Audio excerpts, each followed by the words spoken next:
WEFM is SPG.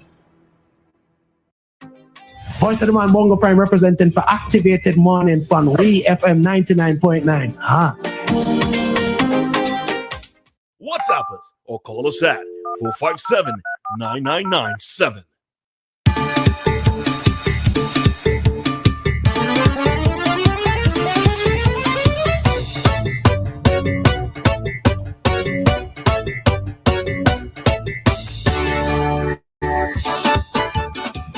Good morning, everybody. We are back. It is another day of Activated Mornings with Roleza and Dianna. Here we are to have more discussions, to hold more vibes, to just, send off some good positive energy. Of course, you know that you can be a part of all of this. It includes you. Yeah, man. You can give us a call, 457-9997. And on that number through WhatsApp or through the direct landline, you can be a part of all that is taking place this morning. If you're on your way to work, I do hope that you get there safely and hope that you have a great day at work. I hope that you don't get any stress from your boss or your acting boss or the hope too soon to be one day I will be the boss, I mean, co-workers. Yeah, good morning, Roleza. Good morning, everybody. Hope that, as Dianna said, that everybody is doing just fine. The week has flown by very quickly, but these aren't things that we complain about. So thanks be to God. All right. And for those of you who are doing the Christmas countdown, I think it's officially 2 months before it's Christmas Day itself. I just noticed that it's today's the 25th, right? So I count it as Mrs. October, November, December. It's 2 or 3 months. I count that. When now be September? So, say 3 months. Yeah. Sorry, so it's 3 months until it's officially Christmas Day. All right, for those of you on the countdown. So, yes, we are back with you for another morning. All right, so before we head into the topics for today, I just want to say good morning to a few persons. So yesterday when I went into town, I met a lady who's indicated that she's now listening to her. I went to buy fruits actually, and she was like, "Your voice sounds familiar. You working at?" So I was like, "Yes." So let me just say good morning to Celine, who sells just before what it was called is Marco Plaza, but I guess it's called DeVille's Plaza now. But anyhow, to Celine, who sells close to that plaza, good morning to you. And to Clive Lowe, who I've known for 17 years, just about. But yesterday was the first time that I learned your name. So good morning to Mr. Lowe.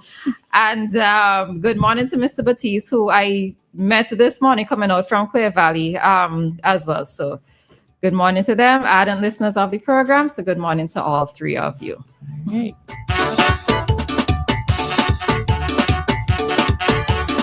Well, we are heading into our topic this morning. Okay, sorry, go ahead. Right. Just before, so we know that the election season is, the date hasn't been announced, but everybody's officially kicked off in a sense. And last night, the NDP had their meeting in Clear Valley, was right in the heart of my listening air. Okay. So it was interesting. One of my neighbors passed by me. He was like, "We don't even need to go down, because we could hear the whole thing."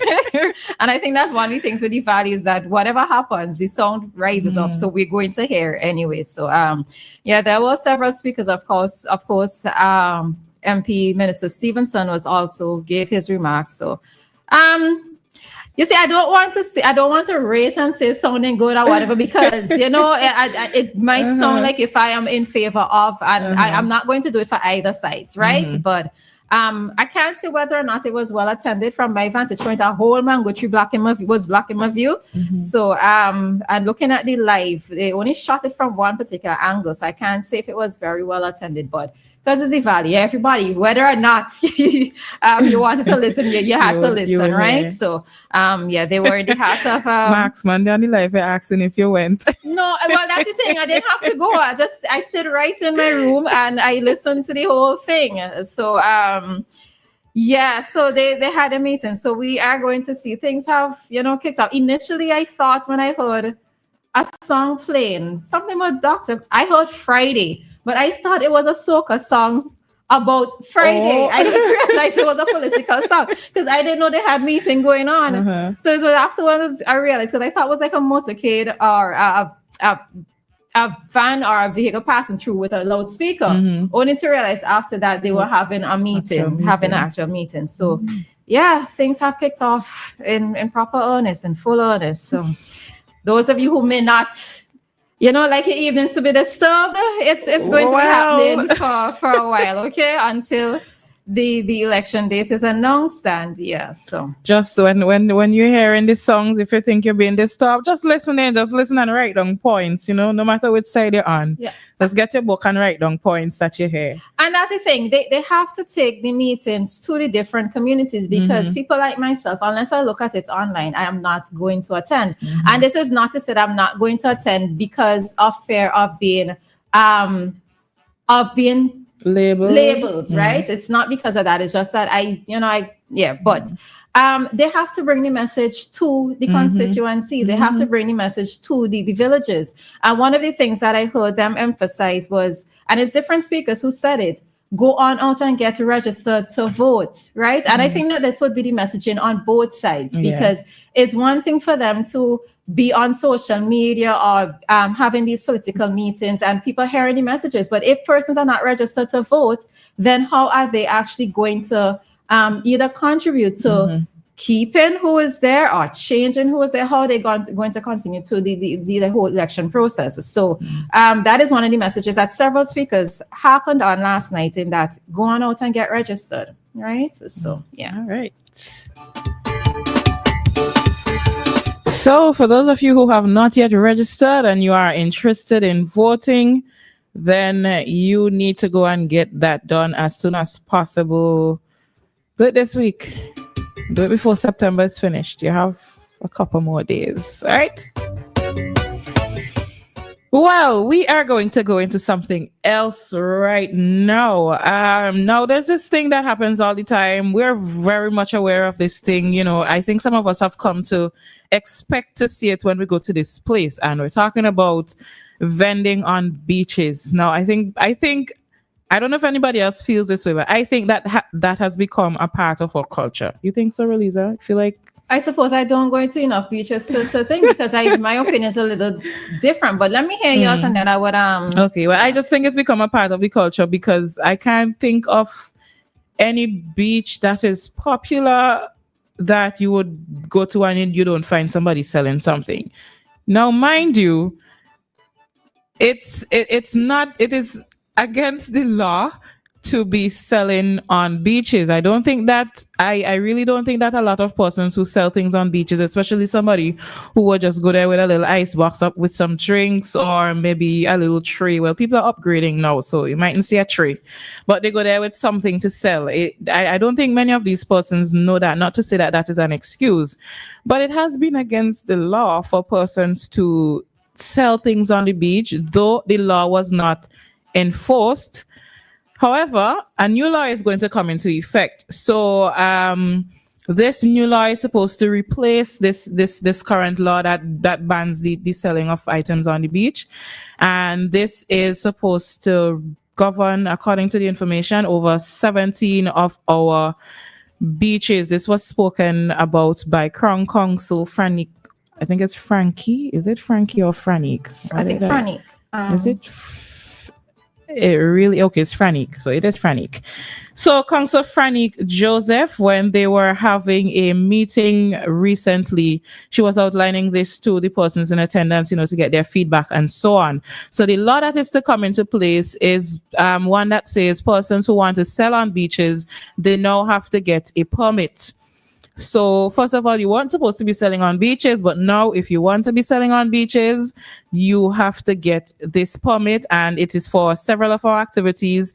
And like it says, 17 beaches. Which beaches? Barley Beach, Brighton Salt Pond, Buckermont Bay, Chatham Bay, Union Island, Chateaubelair Beach, Cumberland Beach, Indian Bay, Jacksonville, Layou, Mountain Bay, Pettibodale Beach, Princess Margaret Beach, Kittels Bay, Richmond Beach in Union Island, Salt Whistle Bay, Myro, Tremacca Bay, Villa Beach, and Wallilabu Bay. So that law is going to apply to all of those beaches. If you want to conduct some activities on those beaches, you are going to have to get a permit. Some of those activities are rental services, which does not include jet skis because we don't have that.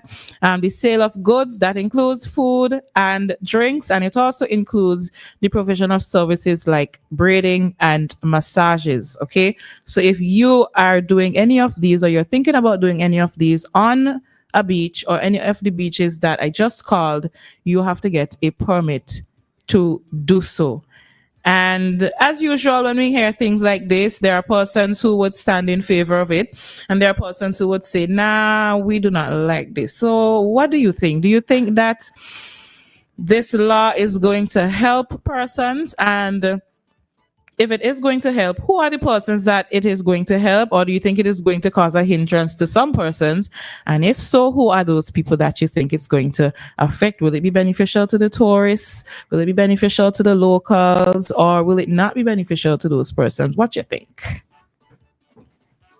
All right. So to give my opinion on it, I am okay. So I'm not trying to knock it because it would be extremely hypocritical of me to try to block anybody who is trying to provide for themselves by way of employment to say that I am against it, right?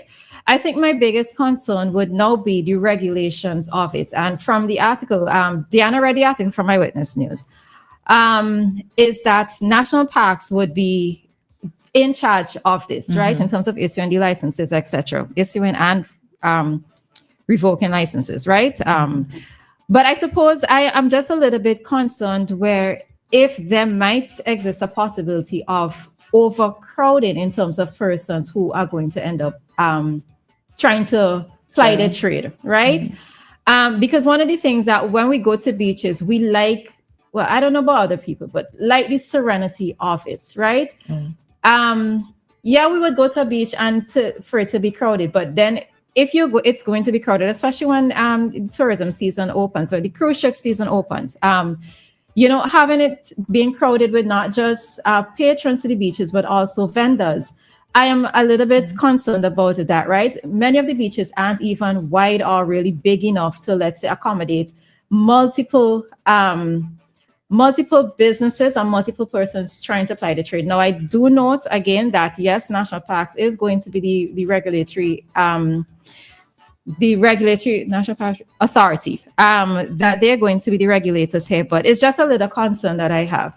I also remember there was a video that I saw once in Trinidad, coming from Trinidad, where because they're able to, and one of the things that persons are going to be able to do is to rent rental equipment such as chairs and umbrellas. And one of the beaches, I think it might have been Maracas, where the persons attending, patrons to the beach, they were complaining about not being able to just find space to sit on the sand because these rental persons, they had the beach occupied with a lot of chairs. So if you wanted to be able to sit, you had to, in essence, go and rent from these persons. Right now, I'm not saying that it's necessarily going to get to that stage here for us, but it's just something that we have to monitor and we have to strike a balance with, all right? So I'm not really opposed to it, but I just need to see how it's going to go before giving like a concrete opinion on how it's going to be. So, yeah. Okay.